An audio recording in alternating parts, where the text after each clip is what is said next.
Okay, Mr. Johan, we are from Autofile Climb of Athens, and we'd like to ask you the whole story. How do you fix this magic thing that we have under your right? Well, it's quite an interesting and unusual story. Basically, it started 3 years ago. KEF, as everybody knows, is one of the big players in the global scene, loudspeaker specialist. And in England, we maintain a staff of 22 or so acoustic engineers. Yes. And they perform different functions. Some of them are research. We have 3 research engineers, and we have mechanical engineers and acoustic and electronic engineers to make our loudspeakers, to conceptualize. But we gave them a carte blanche, a free hand, an exercise to say to them, guys, make yourself a prototype, acoustic prototype, to make the best speaker you can, without thinking of any commercial. And they produced a fantastic big loudspeaker, which looked like a prototype. Okay, it was clearly a prototype, but they had freedom to design, to further their driver technology, for example, which usually filters down into our more normal products like reference and below. Anyway, this loudspeaker was produced, and to our ears it sounded fantastic. 1 year later, we took a very big risk, and we took this loudspeaker to the Munich high-end show in Germany, and we played it. But we played it behind a curtain, so everybody could hear, but nobody could see. And lots of people said to us, wow, what is this product? And we said, well, it's not a product. It's a prototype, it's an acoustic test bed. It may never be a product. And we were persuaded in the end that, well, this is of such value, you must make a product. Of course, to actually turn it into a product requires much more investment and something special. In comes our chairman of our group. He comes from the world of design, and he put us together with a guy called Ross Lovegrove, London Design Agency, very famous in that world, to work together with our acoustic engineers to give body to this thing. One thing which struck us was, look, there are many really wonderful high-end flagship big loudspeaker products on the market, and everyone has its value. Everything's different. But from our perspective, many huge high-end products look aggressive and they're not a beautiful object. And what we hope has been created here is like more of a work of art. And most people agree.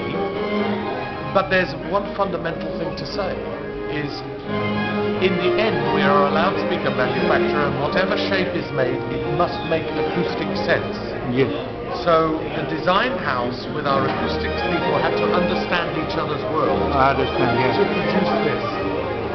And what was the end result is Muon. It's very original. It's a new way of making a loudspeaker. It's made of superformed aluminium, raw aluminium, so we can create very complicated shape, very beautiful flowing shape, very exactly. And so just to make a summary, this has worked on 3 levels for us. 1, it was an acoustic test bed. 2, it's a classic flagship. It's an expression of the best we can do in our acoustic technologies, utilizing our famous technologies like UniQ and ACE, but also pushing forward the field of how we design a loudspeaker, how to make it look and attractive. It's a classic flagship. And on the 3rd level is the obvious. Is this for sale? If you want, can you buy it? Absolutely. It is for sale. It's limited. They are 120,000 euros a pair. And if somebody decides to buy, when they decide to buy, it's completely original and bespoke.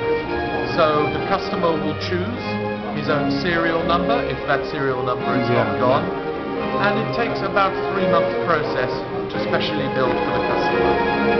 And you write his name on it? Is it possible to write his name on it? If he wants, that is fine, because if we look around the back of the loudspeaker, I don't know if you can film this, this is etched. If the customer wants specially made for so-and-so, oh, I see, yeah. Yes, we can do that. Yeah. It is limited, like anything like this, very special, it has to be a limited edition. Yeah. The value in it is, of course, for marketing to show our ability, but it has other value into our more normal price products. For example, the Unicube, which we're well known for, the Unicube was specially developed for the Muon. It's a much higher end Unicube, it's much wider bandwidth and frequency response. It does away with the need for hyper tweeter, super tweeter, which we used to produce, because it goes very high, up to 65 kilohertz. The dispersion is better, and what we learned from here, we've trickled down into, for example, our reference series. Here you see the flagship reference 207. It has exactly the same Unicube as the Muon, so it has value in what we learned for our very wide range of products. Okay, sir, thank you very much for your information. My pleasure. And wish you luck. Okay.